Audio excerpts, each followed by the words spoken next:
Hello again guys, welcome back to another episode of Queensland Abandoned Mines, and I bet you didn't think you'd see us back in the Burrum Coal Fields. I'll maybe leave a bit of an update of the coal explorations to the outro, but this is us doubling back and trying to capture the beauty and the history of number 7, as our explorations here a couple of years ago most definitely did not do the place justice. So we hope you're all really well, guys. If you like today's adventure, make sure you share it with a friend or family member that likes mining history, and hit that subscribe button if you want to be notified when we upload another episode. But for now, sit back guys and enjoy today's episode.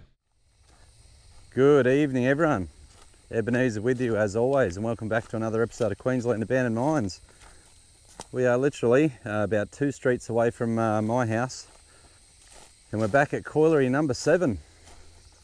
We're back here for 2 reasons, because we're here over 2 years ago. So if you go back through our archive of videos, you will see an episode dedicated to Burgowan, but not specifically to number 7. We're back here with far better cameras, better audio equipment. Oh man, such a bummer. And we're also back just to record and just show you guys that we've never given up on the coal discovery. You can probably see the beautiful old 1900s chimney over there. So Lee and I actually found a little decline, a little portal, and stuck our heads in about 6 months ago out this way. So we're back here to film because there's another colliery that we missed. Number 10. I won't show you exactly where it is, but I'm going to trek to that today. And also, yeah, like I said, better video, better audio. We also know exactly what was going on underground, whereas last time we were here is all a little bit new to us. So first I'll take you to the blower. We'll see if that thing's still standing. I do believe it actually may still lead to an air shaft, but I think it's completely caged in from memory. We'll get the drone out in a second, show you the beautiful old chimney. So running in behind the chimney, the stack, was the old engine house. And that's, if you've gone back and if you're a regular viewer of the channel, you know that we interviewed a gentleman called Tiger, Ellis Pollard. I hope you're well, Tiger. I hope you're well, Faye and family. But he used to actually sit in the engine house. So it's a big white building that used to run the whole way behind it. And he would send his friends down the mine. They would be down on the working face. And he actually used to, I never used to know how it worked out, but he'd actually be given the best coal because he'd have to power the blower, and that would be the miner's air supply from well down below.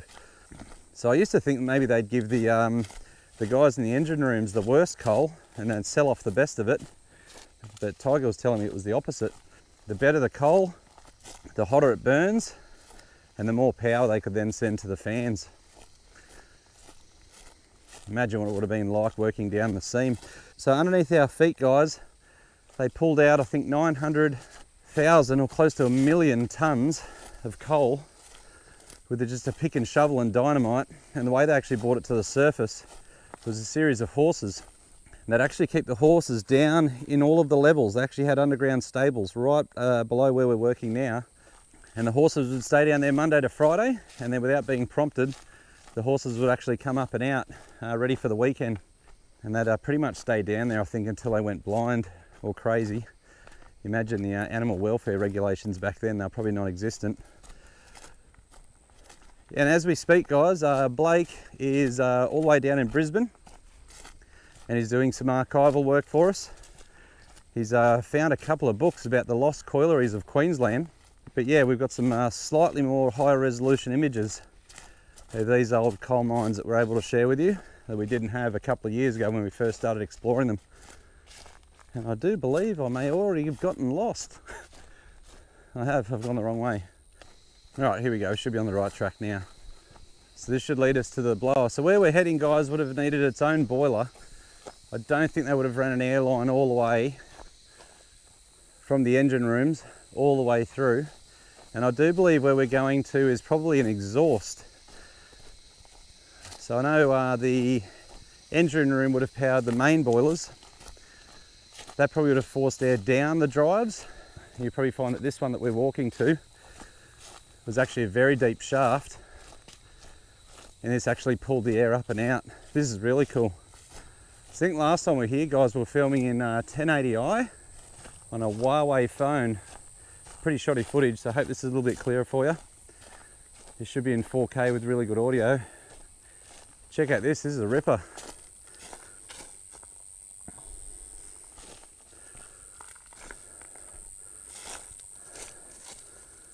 Oh, that's the wettest I've ever seen it. And if you can see, just in there, actually goes under. So we're definitely not going to vandalise this because this is a bit of history, but if we ever did come out here and there was a way that we could get in and it was dry, we would be down there in a flash. They said they would have had a foundation, guys. This looks like one of the foundations for the boilers right here. This is what would have housed it. They would have trucked some coal over from the declines, the big tunnels that we really wanted to find, but they're completely sealed up. They would have fired the boiler. That would have in turn had a flywheel, would have turned this big impeller.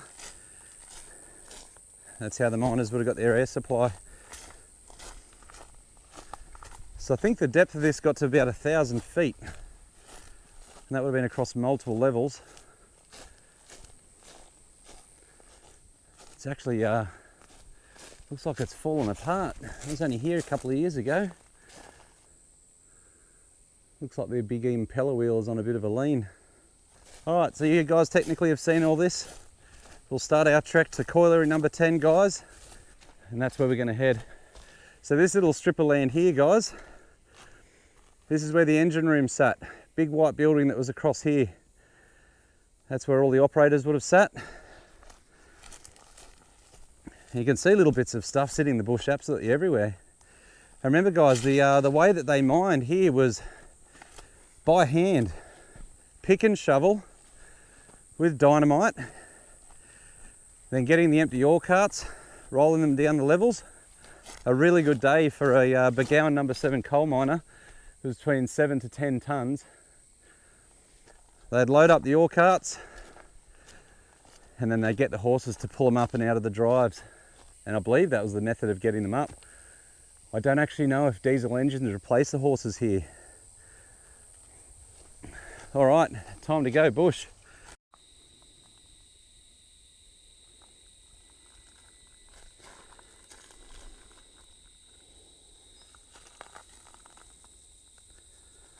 Got no welds on that one. See some big cables still lying on the ground there.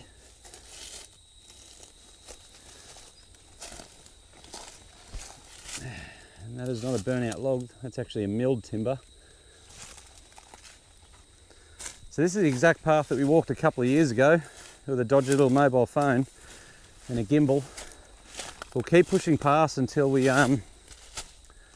hit the area where we know the rail line would have intercepted. Hopefully we can still pick that up. Still should be a little bit of a clearing. Man, I hope it's not like that. That's going to be very hard. So here's the first little mullock. You can actually see little bits of mullock everywhere. And remember, the mullock of a coal mine is really when they're just cutting through the burden until they get to the seam. Once a working coal mine gets down to the actual coal seam, they mine it with a method called room and pillar. Pretty much all of the Torbanlea and Burgowan mines were all room and pillar. It means you're pretty much just bringing coal just to the surface. They wouldn't mine through the sill or through the back of the mine and up into the other stratas. They'd just be a waste of manpower, dynamite and money. So the size of a mullock heap for a coal mine can actually be really deceptive. All right guys, here's the old rail line. This is as far as we got last time. I believe this is the old rail corridor. You can sometimes pick it up. We actually got pretty good at following these when we were exploring the coal mines a couple of years back. You can sometimes pick it up by the age of the trees that are sitting on the corridor as opposed to the gum trees off to the side. And sometimes you can see the little spur line left when they built the rail line up. So where we've got to go is that way to try and get to number 10. That's our main mission for today. And it looks like it's going to be a pretty rough trek. Oh boy, not going that way. All right, this is cool. We're on uncharted ground now here, guys. And we are definitely following the old rail corridor that would have bridged the two mines, the number 10 and number 7 collieries. Picking up another little mullock there.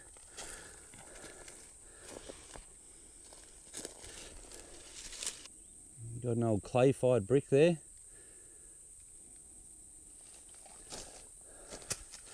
Most of the old bricks that we found out here, I think they were Campbell's. They had a huge history in Queensland. They're found around a lot of mine sites that we've explored. All right, we shouldn't be too far off, guys. Hopefully we can stay on this little corridor a little bit longer. This next mine is right on the edge of the state-owned land. So we've got to make sure we don't push past that and into the clearing, because that is indeed farmers' land. That's when it crosses the border onto freehold. And if you don't know your maps really well, it's not really a good idea just to chuck up a Hail Mary and think it's okay because you're going onto agricultural land. Always check your maps first. We actually had a little video prepared as it's kind of like a little tutorial, because we felt it was required, because our channel could definitely be leading people astray and into areas where the locals don't want an influx of people. I don't think we're actually allowed to share it, because there's all terms and conditions that you've got to agree to when you use the res globe. So I don't think screen recording it and sharing it's a good idea. All right, we shouldn't be too far off, guys.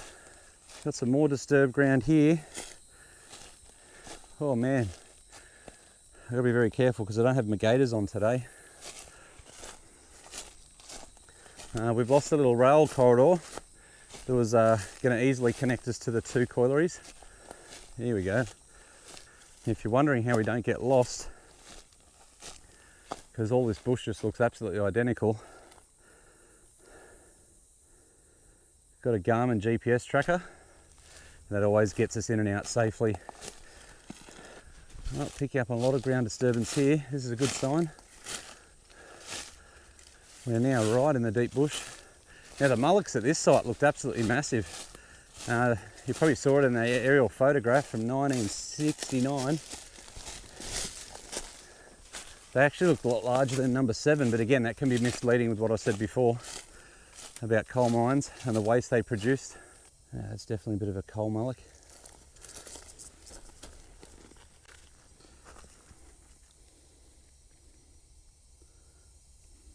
That is coal. Burgowan black coking coal. So this stuff was some of the best in the world. High burn rate, and it had low smoke and it had low ash. So if you're powering a boiler, this is exactly what you want. You want ore carts full of this stuff. Again, the reason we're out here is because we've done a lot more research. I assumed a lot of the Burgowan coal was sold, but a lot of it actually went to power the Howard powerhouse. There's actually a street, it's 2 streets away from our street, where the original power station stood at Howard. I have no idea why it was removed. That was a coal-fired power station. I believe the building was still standing until the 90s. Oh wow, check this out, guys.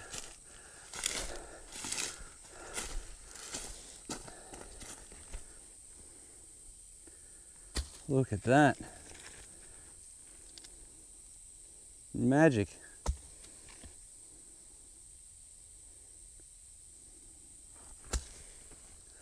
We are definitely on the right track. Yes, in terms of the preservation of history, out this way, the stack that we've just shot is on the Queensland Historical Register. And there was a really cool site, Burgowan Number 12. Really cool site, but housed a lot more modern machinery. So when they opened Burgowan 12, they actually ran it on diesel power. I think that one shut in the 90s. Oh, we got something cool coming up.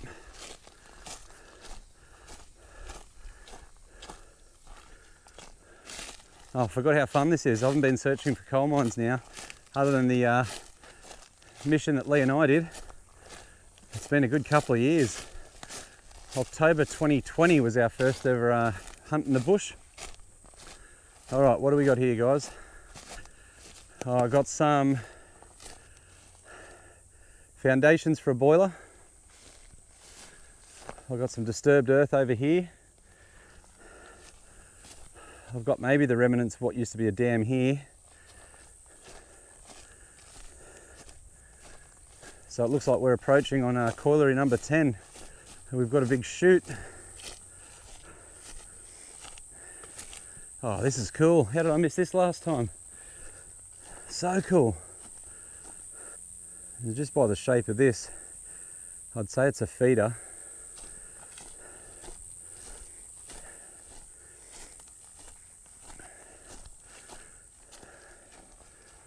Gonna have to speak a little quicker. It's 35 degrees today.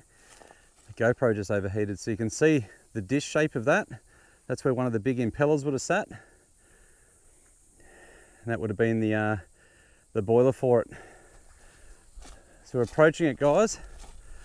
I'll pause again so the GoPro doesn't shut down, but yeah, just overheated because it's 35 degrees, it's stinking hot, and I record in 4K. So I'll see you guys when we're approaching the mine. We're only about 50 meters away. This is cool. Here we go, guys. Got to turn the GoPro off again because it's getting hot. I can see a nice big mullock. I'll just record this bit for you first. Look at that. Here we are, guys. Burgowan Colliery number 10. This is exciting to see another new coal mine just around the corner from my house. I've made it to the top of the main mullock dump of number 10. Let me catch my breath. And unlike the probably the last few episodes you see where we can pinpoint exactly where the adits are, there is no known maps of where they punched in the portals into here. And to make it even harder, because this all looks like coal, it's not. It's all the burden and all the rock that they would have removed to get down to the seam. You can see the farmers and probably even main roads have come in and they've scooped out huge pockets of it to use for road repairs or road bases. And they all look like adits. Impossible to know where the underground workings are now, especially with this much lantana. Won't stop me from looking though. That's what I'm doing right now, just seeing if there's anything. All you'd have to do is just walk over a part of the mullock that no one has been stupid enough to do, and we'd find where they punched in. Oh, it's got on a vertical cliff down that way. Oh, that's what I was talking about, guys. That looks like it's an adit. That's where someone's come in with a dozer and scooped up some stuff. You use it for road base. Because someone 100 years ago already did the hard work of blasting all the rock. So everywhere in between the mullock that I can see a landing, I pushed through and squeezed into the lantana. Just thinking, because this one's a little bit more further out and I didn't really know about it till recently. And the only reason I found out about this one is because there's a layering you can do on the website that we use. I believe it's called some sort of hill shading, and it lets you see the topography really clearly. And this thing just stood out instantly. So I've done 2 laps around the mullock and now resorted to doing like a weird search and rescue grids around the mullock. These coal mines, guys, are sometimes mining a seam that's 3 to 4 feet high. You couldn't even stand up at the main portal. Not like some of the stuff you've seen us explore on the channel before. One bulldozer in a couple of hours and they're sealed forever. Unfortunately, guys, that's a wrap from number 10. It's still been a fun afternoon. That is all that is left of the historic number 10 colliery at Burgowan. I've actually picked up the railway corridor on the way back. If you look at where I've walked, pretty much just zigzagged the whole way around it for a long time. Any access underground is long gone.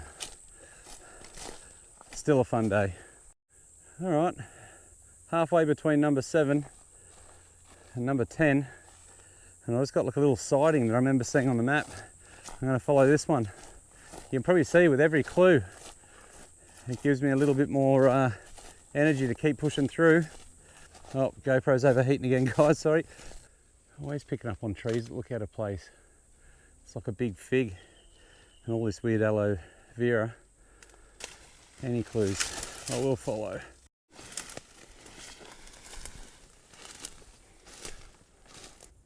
Oh, check this out, guys, the benefits of going a different way home. I'll just put this back together. I'll date this when I get home. It says Mansfield's sparkling drinks. They're delicious. This bottle remains property of Mansfield's Maryborough. Return bottle for full deposit. That's cool. Leave that as I found it. Alright guys, about to call it a day. I'm just in behind the chimney, behind the big tank, and check this little thing out.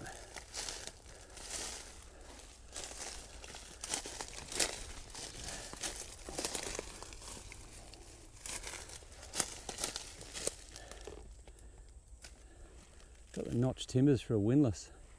That is some super old timber. I'm wondering, in fact I think we are. Look at this timber here. Look at this timber here. Look at that guy up there. There's a bolt in it.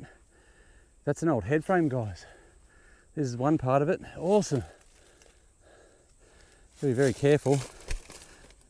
I mean, some of these timbers could be the collar of an old shaft. That's cool. I'll get around the other side and have a look. Got the old pipe on the ground there. That's what's left of the poppet head. Those are the supports that would have gone across, that bridges across to these bolts here. That's so cool. There's one, two, third one's lying on the ground, and I can see the fourth one in there. There should be some more milled timbers around here too, unless they've all been burnt. Oh, that was a cool little find. I'm glad we checked that out. There you go. That's one side of the poppet head. The second one is that timber that's sitting just in there. The remnants of a third one's broken in half. They're the bolts from the 1900s to keep it together. And here's the remaining of the last side of the... That's cool. Really cool. Alright, I'm going to do one lap around this mullock in case there's anything around the back of it. Send the drone up and we will call it a day. Alright guys, that's a wrap. If you're wondering what all these little berms are that we've been seeing all day, see they're about 1 foot high. One thing that's really hard to research this, we don't have really any maps of any of the underground Burgowan or Howard coal mines. There's over 350 drill holes. It's where the more modern exploration companies from like the 70s to the early 2000s, they've sunk their drill bits down to see if the coal pursued. It's their way of mapping the underground deposit of coal. So yeah, that's all these little guys are. And the drill holes in some of the maps that we've seen, they're only spaced out by about 10 meters. And they're all the way through here. Alrighty guys, we're sort of doubled back behind the blower just in case we stumble across something that nobody's seen for 80 odd years. I'm absolutely rooted. The GoPro stopped overheating. It's just dropped down to about 28 degrees in the last half hour. Absolutely magic. Alright guys, signing out from Colliery number 7. And the beautiful old stack still standing. I don't think this will be a full episode, so we'll just chuck this up. It won't make one of our monthly episodes, so as soon as we're done editing, we'll chuck this up. Till the next one, guys, thanks for tuning in. We'll see you guys in the next one. Alright guys, that's a wrap for today's episode, and just thought I'd give you a bit of an update on the channel. There is most definitely times of the year where we really don't think we've got much left to explore.